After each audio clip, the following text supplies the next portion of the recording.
So just to give you a little tour of a couple of my milkweed here, you can see it's kind of been eaten up. I mean, if you have milkweed, you can't really expect it. You know, it's a host plant for the monarch. So while it's got really pretty flowers, you can expect that it is going to be eaten quite a bit by the caterpillars. So for us, I mean, our caterpillars, we've just got a tremendous amount here. I'm gonna kind of just give you a little look here. So we've got a couple there. If you look underneath some of these leaves, some of them, I know on this one here, got one here, got one here. I think there's one on just about every leaf here. There. I don't think there's anybody there, but I know if you look, I think one of these here, she comes in quite a bit. You can see this. I don't know if I can really get it zoomed in on it, but right there is an egg. The monarch comes in probably, we've seen her come in. You can see there's another little monarch baby hiding there, and there's probably a good 15 to 20 monarchs on this plant alone. So really fun. The kids really enjoy it, and it's a really pretty plant. So this one's been in the garden for about 3 weeks now out here. So one of the things that we've got is we have this little sweet almond over here, this sweet almond. The bees have pretty much gone to town on it. We're getting another flush of blooms. They're kind of starting here, as you can see. But this sweet almond has a really amazing vanilla smell to it, almost like, well, you know, like an almond milk. We put it by the door so that that way we could enjoy it when we come in. And but there's probably 20, 30 bees on this at all times, and you know, all of the plants that are pretty much in our garden have been you know, really focused around butterflies. And this plant really brings them in for, you know, for the nectar. So the other thing that's really nice about this one is in Florida, the Atala butterfly, which was thought to be extinct in the 70s, likes to come in and drink the white nectar. So I've got a Coontie plant that I planted just recently to try to bring those in. So very interesting. One of the things that's really cool about butterfly gardening is you want to definitely have host plants, and that's what the milkweed is, and that's why it's so important to the monarchs, because it's the only plant that the monarch will actually lay their eggs on, which then become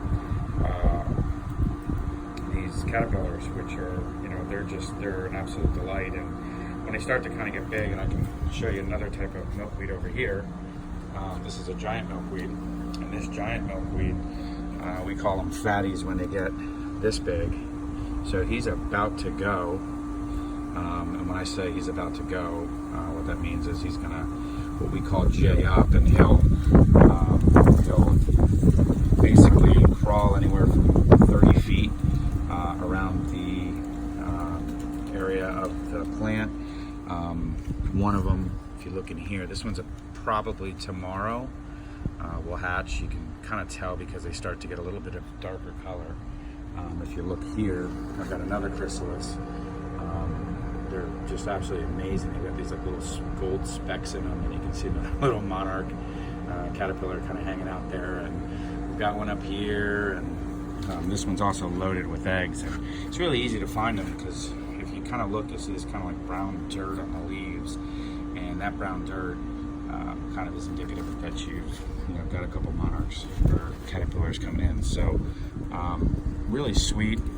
We gave some of these to my mother-in-law, to my mother, and they've really enjoyed. You can see there's a chrysalis of a butterfly that we had, and kids really enjoyed watching that. And I've got some footage there, but you can see there's one there. We've got a couple on the flowers, and if you look over here, this is another swampweed. This one's really been hit pretty heavy with caterpillars. You know, one of the things I think you've got to kind of take it with a grain of salt. Like I said, these are host plants, and they are food. That's what the caterpillars will eat. So they're going to be under a lot of stress. We had no idea that we would get so many caterpillars, but we're, like I said, we're just really enjoying it. We're enjoying it so much that we actually went and mentioned the Coontie.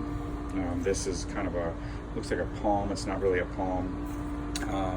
This was a plant that was taken, or was used by the Seminole Indians, and when the settlers settled in Florida, the base of it is used to make a starchy arrowroot flower. So it was almost, while it's considered a prehistoric plant, it was actually almost made extinct, and because of that, the Atala butterflies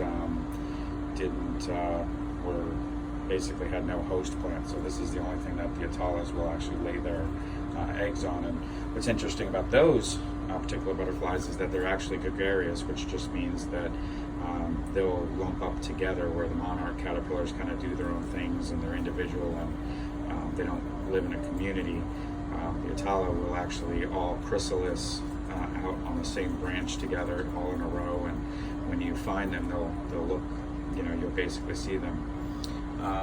This plant has also, it's lost a couple of its stems because we've been battling aphids, and I don't really see any on here now, and that's something that if you're going to butterfly garden, you're probably going to have to deal with. And for the most part, if you're doing butterfly gardening, as I've said, you're really you've decided that you know that the plant's going to kind of look under stress a lot of the times.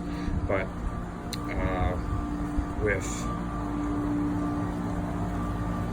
with them, you'll I don't think I see any on there. It's more about the management.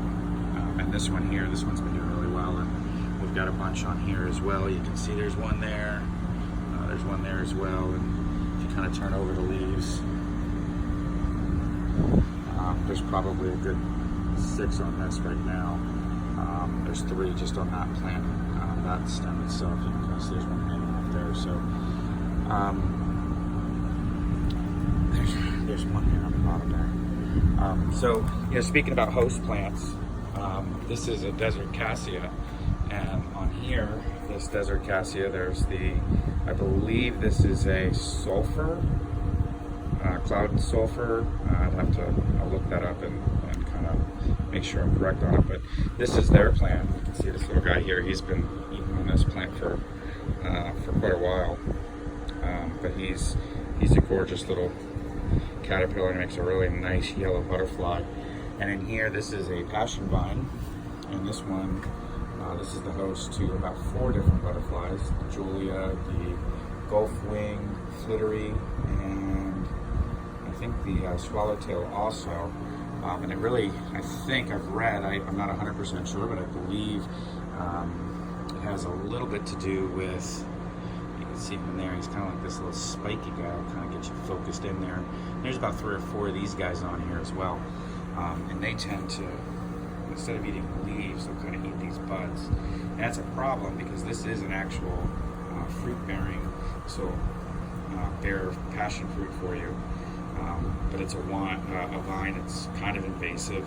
I just have it here on the trellis. I provide a little bit of screen to my front door, and gets about half shade. We're in South Florida, so half shade is like full shade or full sun in the rest of the country. So anyway, that's kind of what's going on with my butterfly garden, and hope you enjoyed it, and I hope I can inspire you to do it. I've got some videos I'll also include of the chrysalis hatching, and also the creation. So enjoy.